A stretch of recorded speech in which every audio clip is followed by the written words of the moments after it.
오늘부터는 수요 예배 때 김영국 목사님의 다시 재난, 다시 하나님의 나라라는 책을 가지고 이제 5번 정도의 말씀을 나누려고 합니다. 이 책은요, 요엘서의 말씀, 요엘서가 3장으로 돼 있거든요. 그래서 요엘서의 말씀을 가지고 5번 정도 재난을 통해서 이 정말 불가항력적인 재난들이 몰려오는데 그 재난을 어떻게 우리가 바라봐야 하고 그 재난 가운데 어떠한 삶을 살아야 되며 우리가 어떻게 그러한 재난 가운데 승리할 수 있는지에 대한 이야기를 담고 있습니다. 그리고 코로나 시대가 지나가고 또 다른 재난이 왔을 때 우리가 의연하게 그것들을 또 다시 통과할 수 있게 되는 건 바로 하나님의 나라를 살았고 지금도 살아내고 있는 이들을 주목하고 그럴 때 그 모든 가운데 살아낼 수 있다라고 이 책은 이야기합니다. 그래서 하나님께서 마련해 놓은 그 길을 따라 나아가는 시간, 다시금 우리의 삶을 돌아보고 하나님께 초점을 맞추고 시선을 맞추는 시간이 바로 이러한 책 가운데 나와져 있습니다. 그래서 다시 재난은 올 것인데 그러한 가운데 우리가 바라봐야 되는 건 다시 하나님의 나라라는 것입니다. 그래서 이 시간을 통해서 이제 저부터 시작해가지고 우리 부교역자 부목사님들이 같이 돌면서 이제 말씀을 전하게 됩니다. 그래서 다시 재난, 다시 하나님의 나라는 책을 가지고 그걸 참고해서 말씀을 전하게 됩니다.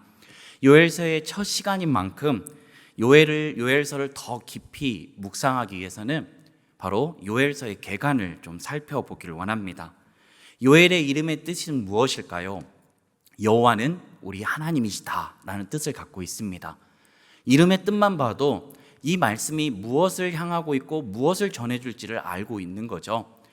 여호와는 우리 하나님이시다를 알려주기 위한 바로 요엘서라는 것입니다. 요엘서는 12개의 소선지서 중에 이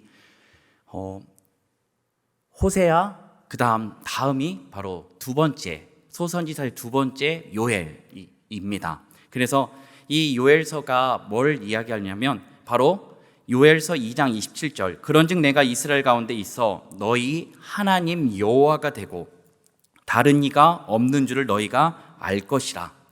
요엘서 3장 17절은요 그런즉 너희가 나는 내 성산 시온에 사는 너희 하나님 여호와인 줄 알 것이라. 여호와는 너희 하나님, 여호와는 우리의 하나님이시다라는 것을 계속해서 말씀해 주고 있는 게 오늘 요엘서 말씀이라는 것입니다. 이 요엘서는 대략 2000년에서 3000년 전에 쓰여졌다고 합니다. 주전 9세기에서 2세기 사이에 쓰여졌는데요. 특징이 있다면 다른 소선지서는요 어떤 왕 때 어떠한 역사적 배경을 가지고 시대적 배경을 가지고 썼는지에 대해서 밝혀지고 또 그 당시 어떠한 상황인지를 알려주는데 요엘서에는 없습니다. 그런데 이것을 좀 추정할 수 있는 것이 있는데 그게 바로 호세아 다음에 요엘 다음에 아모스인데요. 이 중간에 딱 껴여 있잖아요. 호세아와 아모스는 동시대에 활동했던 선지자들입니다.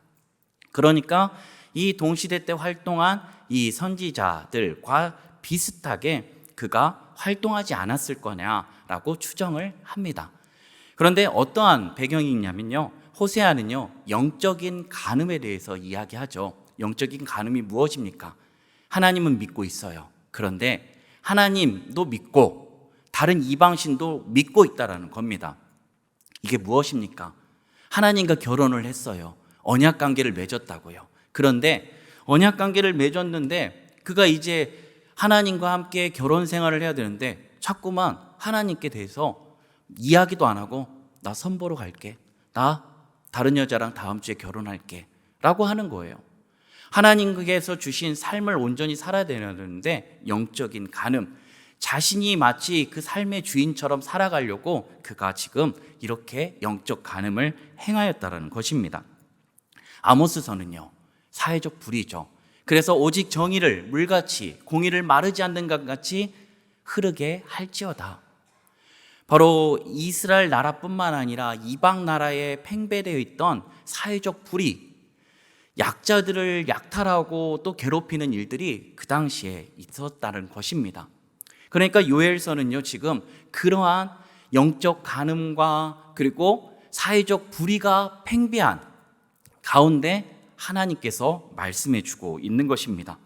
그런데 이런 시대적 배경을 추정하지 않아도 죄가 세상에 들어온 이후에는요, 세상은 깨어져 버렸습니다.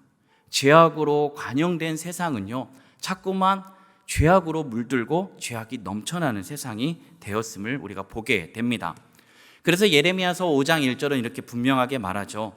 너희는 예루살렘 거리로 빨리 다니며 그 넓은 거리에서 찾아보고 알라.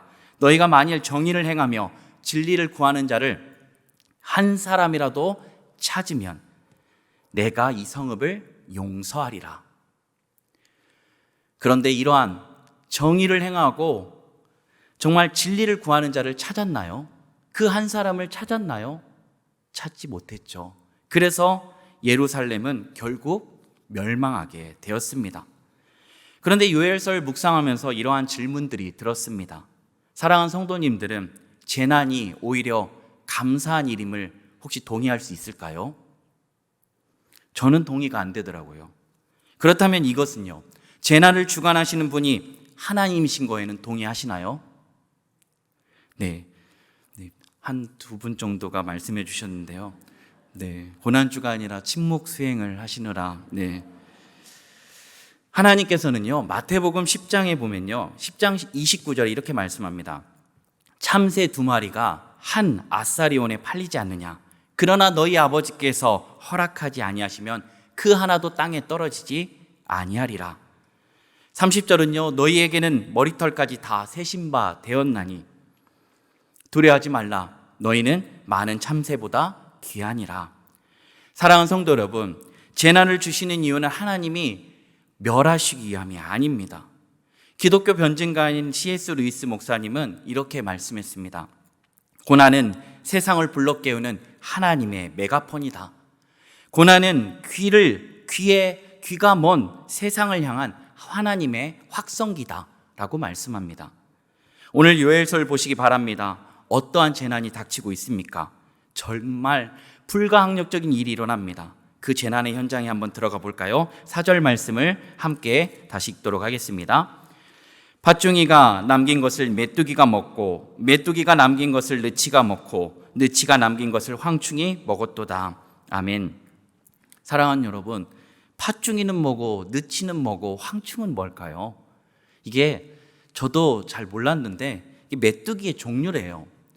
코로나19도 그렇잖아요. 코로나 바이러스도 얼마나 이름이 많습니까? 그래서 뭐 알파, 베타, 감마, 델타, 뮤, 오미크론까지 있잖아요. 코로나 바이러스인데 변이 돼서 이렇게 되어 있는 것처럼 이 메뚜기도 그렇다라는 것입니다. 그런데요, 이 메뚜기가 사실은 이것을 주신 게 하나님의 뜻이 있어요.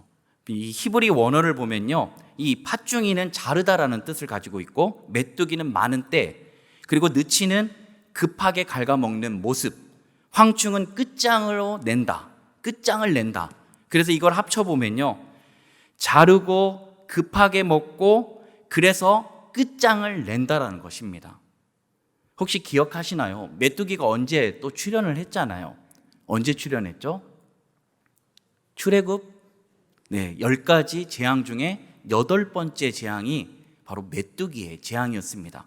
그 메뚜기의 재앙이 어땠습니까? 그것을 출애굽기 10장 15절에 이렇게 말씀합니다. 메뚜기가 온 땅을 덮어 땅이 어둡게 되었으며 메뚜기가 우박에 상하지 아니한 밭의 채소와 나무 열매를 다 먹었으므로 애굽 온 땅에서 나무나 밭의 채소나 푸른 것은 남지 아니하였더라. 얼마나 많았든지 어둡게 되었대요. 그리고 세상에도요, 이런 메뚜기 떼로 인하여 고통을 받는 곳이 여러 군데가 있다고 합니다. 사실 이 메뚜기는요, 범죄에 빠진, 죄악에 물든 영적 간음과 사회적 불의를 하고 있는 그 남유다를 침공하게 될 이방 나라를 의미합니다. 왜 이렇게까지 하시는 것일까요? 처음부터 그들을 그저 그들의 죄악 때문에 진멸하는 것이라고 한다면 하나님께서는 요엘서 1장만 놔두셨을 것입니다. 그런데 요엘서 2장을 보게 되면요, 이 돌이킴에 대해서 말씀합니다. 그리고 돌이키면 회복해 주신다라고 말씀해 주고 계십니다. 히브리서 12장에는요, 징계에 대해서 말씀합니다. 사람들은 징계를 이용해서 잠시 자기의 뜻대로 그 징계를 이용한대요. 그런데 하나님께서 징계하시는 건 우리의 유익을 위하여 하나님의 거룩한 일에 참여하게 한다는 것입니다. 사람은 징계를 할 때 바로 자신의 유익을 위해서, 자신을 위해서 한다는 거예요. 사람들을 조종하고 사람들을 자신의 밑에 놓고 복종시키려고 한다는 것입니다. 그런데 하나님의 징계는 달라요. 하나님 자신을 위한 게 아니라 우리의 유익을 위하여 하나님의 거룩함에 참여하게 하신다는 것입니다.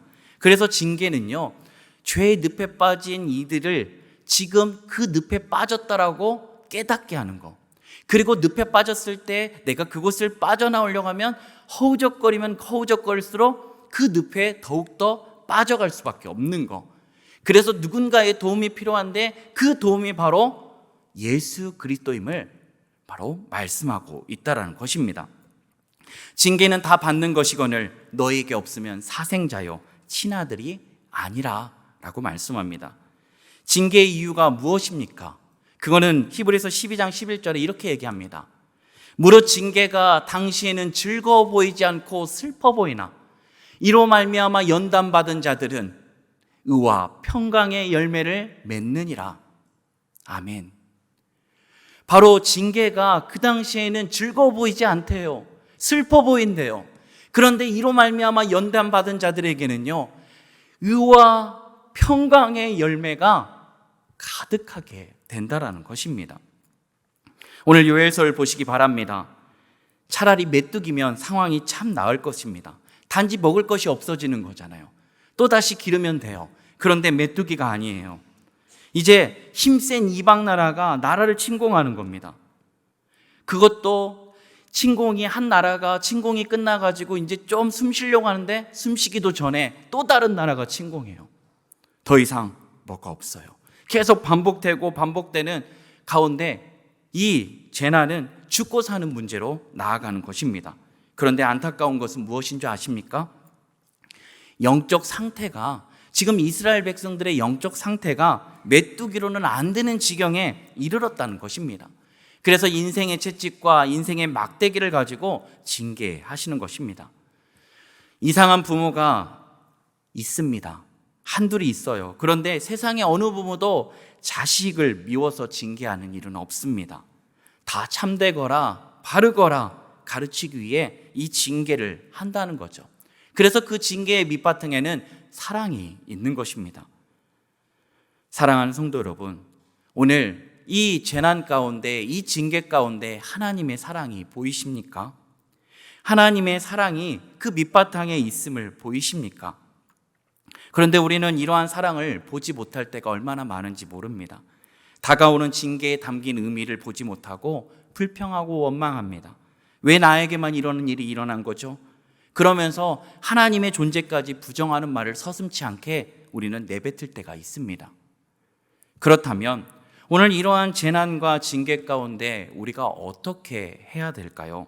그것에 대해서 요엘서 14절 말씀을 함께 읽도록 하겠습니다. 너희는 금식일을 정하고 성회를 소집하여 장로들과 이 땅의 모든 주민들을 너희 하나님 여호와의 성전으로 모으고 여호와께 부르짖을지어다. 아멘. 뭐 하라고요? 금식하래요. 왜 금식하라고 하십니까? 내 소원을 간철시키고 이루기 위해서 지금 하나님을 어르고 달래라고 금식하라고 말씀하고 있나요? 아닙니다. 그것을 어디서 알 수 있죠? 한 장만 넘기시면 요엘서 2장 12절 말씀이 있습니다. 우리 한 장만 넘겨서 12절 말씀을 한번 같이 함께 읽도록 하겠습니다. 여호와의 말씀에 너희는 이제라도 금식하고 울며 애통하고 마음을 다하여 내게로 돌아오라 하셨나니. 아멘. 왜 금식합니까? 자복하고 회개하며 다시금 돌아오라고 말씀하고 있는 것입니다. 누구에게로요? 하나님에게로요. 지금 창조주 하나님이요, 피조물에게 구애하고 계신 거예요. 돌아와라. 너희 돌아와라 라고 창조주 하나님이 피조물을 향하여 지금 애타는 마음으로 구애를 하고 있는 거예요. 그런데 상식적으로 생각해 보면 어떻게 창조주가 피조물에게 그렇게 할 수 있어요? 오히려 반대여야 되죠. 피조물이 하나님께 애걸복걸하며 하나님 찾아오세요, 구원해 주세요 라고 해야 되는데 지금 주객이 전도되어 있습니다. 하나님은 지금 성전에 모든 주민들을 소집하려 해요. 왜 그럴까요? 하나님은 지금 공동체가 썩어 뭉들어질 대로 문드러졌다는 거예요. 어느 한 사람의 책임이 아니에요. 모두가 지금 죄악으로 타락해 있다라는 것입니다. 그러니 모두가 함께 모여서 금식을 선포하고 성회로 모여서 성전에 함께 모여 지금 뭐 하라고요? 바로 하나님 여호와를 찾으라, 부르라라고 말씀하고 있습니다. 그런데 그들은 어떻습니까? 하나님의 징계를 깨닫지 못하고 결국 파국으로 가게 됩니다. 우리 또한 코로나로 긴 팬데믹의 상황 가운데 초반에 어땠습니까? 이러한 재난을 보면서 우리는 반성했습니다. 참 우리가 하나님이 주신 환경을 너무나 파괴했구나라는 생각들을 가졌습니다.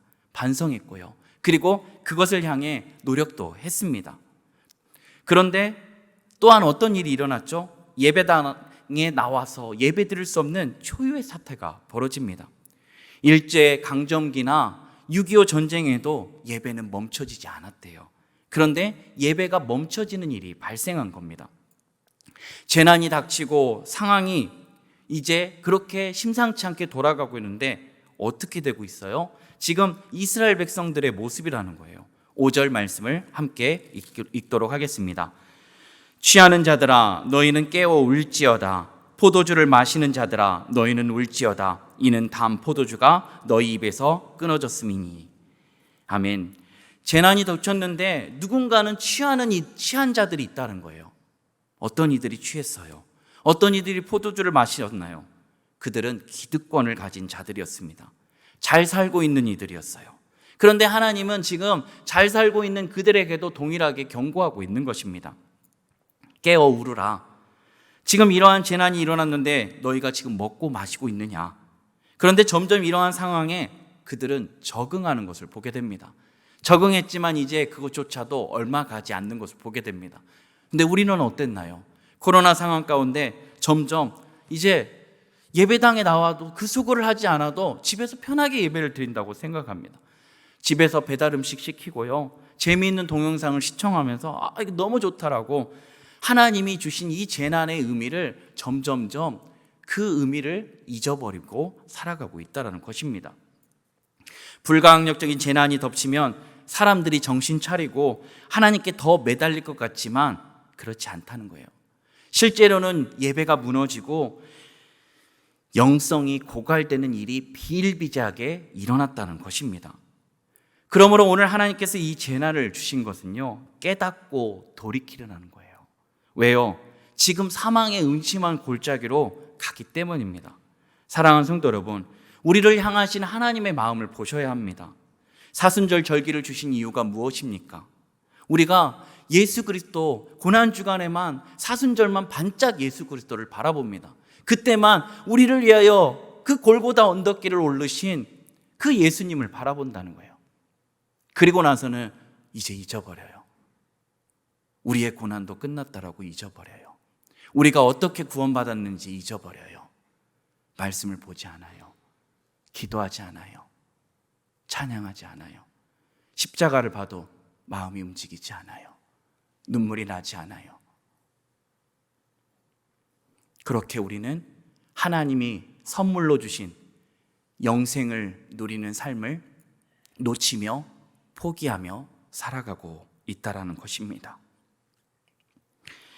오늘 하나님께서 지금 우리에게 이 요엘서의 말씀을 주시는 것은 하나님의 마음을 잊지 말라는 거예요. 너희를 위하여 독자도 아끼지 않은 하나님의 마음을 잊지 말라는 거예요. 오늘 그 하나님이 우리를 바라보시는데 정말 우리 바라기세요. 졸지도 주무시도 않고 우리를 바라보고 계시는 우리 바라기예요. 근데 우리 바라기를 하면 할수록 하나님은 어떠한 길에 더 가까워지시죠? 바로 자기 자신, 자기 아들을 내어줘야 되는 그러한 길에 가까워지는 거예요. 웨스터민스터 소요리 문답 제1문에는 다 아실 거예요. 사람의 제일 되는 목적이 무엇입니까? 라고 질문합니다. 그런데 이 질문보다 하이델베르크 소요리 문답의 첫 번째 나오는 질문이 있습니다. 그것은 뭐냐면 살아서나 죽어서나 당신의 유일한 위로는 무엇입니까? 라고 질문합니다. 오늘 살아서나 죽어서나 오늘 성도님들의 유일한 위로는 무엇입니까?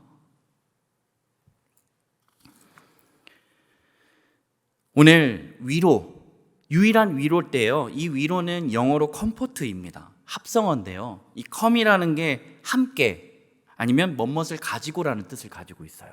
그리고 이 포트는 힘이라는 뜻을 가지고 있거든요. 그래서 힘과 함께 힘을 가지고 있을 때 위로가 되는 거죠. 그러면 이 위로는 어디서부터 오는 것일까요? 내게 있을까요?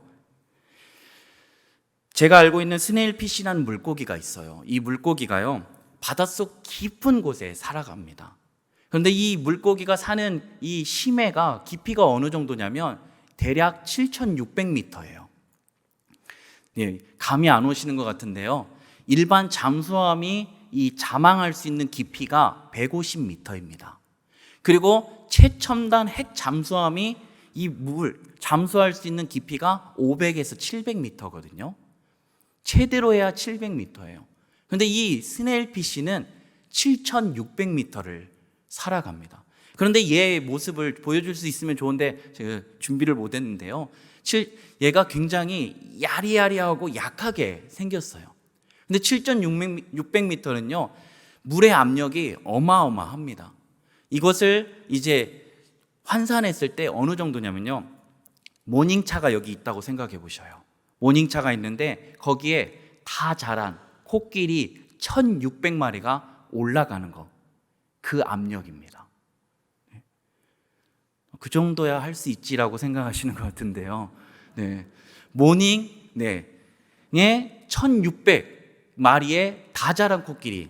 이 한 마리 아프리카 코끼리가요, 6톤이래요. 그러니까 어마어마한 숫자가 올라가는 압력이 주어지는데 이 스네일피쉬가 그것을 견디고 정말 연약하게 생겼는데 그냥 바늘로 톡 찌르면 그냥 내장이 쏟아질 것 같이 연약해 보이거든요. 그런데 어떻게 그 외부로부터 오는 그 물의 압력을 얘가 견뎌내고 그렇게 유유자적하며 거기서 살아갈 수 있을까? 과학자들이 연구를 했어요. 그랬더니 그 스네일피쉬에는 외부로부터 오는 압력을 이겨낼 수 있는 내적인 힘이 있다는 거예요. 그것을 내적 대응력이라고 하더라고요. 오늘 우리는 정말로 수많은 상황 가운데 이 스네일피쉬가 겪는 물의 압력보다 더한 압력들을 겪어낼 때가 있습니다. 우리의 현실이 어땠습니까? 갑작스런 재난과 현실로 인해 으스러뜨리기 위hen 족한 압력으로 우리를 조여올 때가 있습니다. 병에 걸리고요. 그리고 일이 엉키고 관계가 꼬이고 경제적으로 파산하기도 합니다. 평생 회복되지 못할 장애도 있기도 합니다. 마늘 하늘에 날벼락 같은 사고가, 재해가 우리의 삶을 덮칩니다. 그런데 이러한 상황 가운데 어디서 위로가 올 수 있을까요? 이러한 외부로부터 오는 압력을 견딜 수 있는 내적 대응력은 무엇이어야 될까요? 어떤 이들은 다른 것에서 위로를 찾으려고 합니다. 그래서 재물에서, 권력에서, 술이나 쾌락에서, 어떤 사람은 종교에서 이 내적 대응력을 찾으려 합니다. 저는 예전에 한참 애니팡이라는 게임이 유행할 때 위로를 찾기 위해서 전도사 시절이었는데 그 게임이 유행을 할 때 어마어마한 콤보를 해서 점수를 내려고 정말 혈안이었습니다. 전도사니까 말씀 한 절 정말 기도라도 더 해야 되는 그 시점에 저는 그렇지 않고 그 게임에 전화기만 잡았다면 그 게임을 제가 켜고 있더라고요. 그렇게 중독되어 가고 있는 상황 가운데 제가 어느 날 기도를 하려고 하는데 기도가 되지 않고 자꾸만 거기에 나오는 애니팡의 동물들이 그 잔상이 남아서 계속 움직이는 거예요. 그러고 있는데 갑자기 성령의 음성이 들렸습니다. 타임 오버라는 성령의 음성이었어요. 그런데 저는 그 타임 오버라는 그 소리를 듣고 두려움이 몰려왔어요. 승현아, 너의 인생에 지금 타임 오버 되면 너는 구원받을 수 있냐? 그러고 나서 저는 그 애니팡 게임을 삭제하였습니다. 참된 위로가 될 수 없음을 알았기 때문입니다. 분명히 말씀드립니다. 우리는 살아서도 죽어서도 우리의 위로는 예수 그리스도여야 합니다. 왜냐하면 살아있을 때 어떤 건 위로를 주는 것 같이 보여요. 그런데 죽어서는 어떠한 것도 위로가 될 수 없는 겁니다. 우리에게 영생을 주시는 분, 구원을 선물로 주신 분은 오직 예수 그리스도밖에 없다라는 것입니다. 사랑하는 성도 여러분, 오늘 이스라엘 백성들이 해야 할 일이 무엇이었습니까?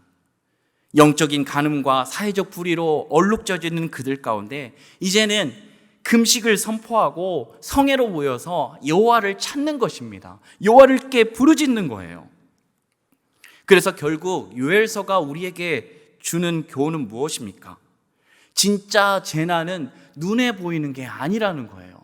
진짜 재난은 눈에 보이지 않는 예수 그리스도를 믿는 것 같으나 믿지 않고 살아가는 것, 구원은 받았으나 구원받은 백성으로 살지 않는 것, 경건의 모양은 있으나 경건의 능력은 잃어버린 것, 하나님께서 출애굽 이후에 언약 공동체로 세워주셨는데 실패하였으나 이제 실패하지 않는, 이제 교회의 머리 되신 예수 그리스도, 이제 교회의 몸된 지체로 새로운 공동체 교회로 세워주셨는데 여전히 옛 공동체의 모습대로 살아가고 있는 것, 그것이 바로 진짜 재난이라고 말씀하고 있는 것입니다. 이것을 통해 우리에게 주시는 것은 살아서나 죽어서나 우리의 참된 위로는 오직 예수 그리스도뿐이라는 겁니다. 마태복음 19장에 보면요, 한 청년이 찾아옵니다. 예수님, 어떤 일을 해야지 제가 구원을, 영생을 얻을 수 있습니까? 그랬더니 예수님이 그랬습니다. 계명들을 지키라. 어떤 계명들입니까? 도둑질하지 말라, 거짓 증언하지 말라, 간음하지 말라, 부모를 공경하라, 내 이웃을 내 자신같이 사랑하라. 그런데 이 청년이 대답이 뭔 줄 아십니까? 예수님, 저는 이 선생님이요, 이 모든 것들을 어려서부터 지켰나이다. 그런데 예수님이 이렇게 얘기하십니다. 아직도 내게 부족한 것이 있다. 네가 가지고 있는 전 재산을 팔아다가 가난한 자들에게 나눠주어라. 그랬더니 이 이야기를 듣고 이 부자 청년이 심히 근심하고 슬픈 기색으로 돌아갔다라고 이야기합니다. 만약에 이 청년이 네, 그러겠습니다, 제 재산을 팔아서 제가 가난한 자들에게 나눠주겠습니다 라고 대답해도요, 예수님은 더 높은 차원의 것을 그 청년에게 요구했을 것입니다. 지금 청년이 지금 깨달아야 되는 건 무엇이죠? 바로 예수님밖에 없습니다. 그 대답이 나올 때까지 예수님은 멈추지 않았을 것입니다. 오늘 우리는 우리의 고백 가운데 예수님밖에 없습니다 라고 나오십니까? 예수님밖에 없습니다 라고 나오십니까? 그렇다면 어떻게 해야 됩니까? 사순절 기간을 통해 무너진 신앙을 우리는 보수해야 합니다. 다시금 말씀의 자리로 돌아가야 합니다. 말씀이 육신이 되어 우리 가운데 오신 예수 그리스도를 붙들어야 합니다. 히브리서 12장 2절은 이렇게 말씀하죠. 믿음의 주요 또 온전하게 하신 이인 예수를 바라보라 라고 말씀합니다. 이 바라보라라는 헬라어 단어는요, 아프론 테스라는 단어입니다. 이 단어의 뜻은 무엇이냐면요, 바로 바라보다, 자세히 들여다보다, 시선을 고정하다라는 뜻을 가지고 있어요. 무엇입니까? 그냥 한 번만 바라보고 그냥 바라보지 않는 게 아니라 믿음의 주요 또 온전케 하신 일 바라보는데 현재 시대로 되어 있어요.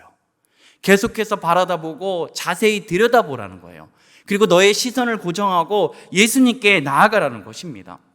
그럴 때 오늘 우리는 어떠한 상황에도, 어떠한 환경에도, 어떠한 재난이 몰려올지라도 그것들을 요동하지 않고 예수님만 붙드는 참된 믿음으로 나아갈 수 있다는 것입니다. 믿음은요, 믿는다는 행위가 아니라 믿음의 대상에 집중하는 것입니다. 우리가 행위가 아니라 믿음의 대상에 집중하는 거예요. 나는 이제 예수 그리스도와 함께 결혼했음을 잊지 않고 이제는 그 신랑 대신 예수 그리스도만 바라보고 예수 그리스도를 믿고 신뢰하며 따르는 삶을 살아가는 것을 의미하는 것입니다. 그것이 바로 오늘 우리가 믿음의 주요 또 온전케 하신 이 일을 바라보는 것이죠. 무엇이 진정한 재난입니까? 옆에 있는 지체가 쓰러지든 말든 관심을 두지 않는 것, 그것이 재난입니다.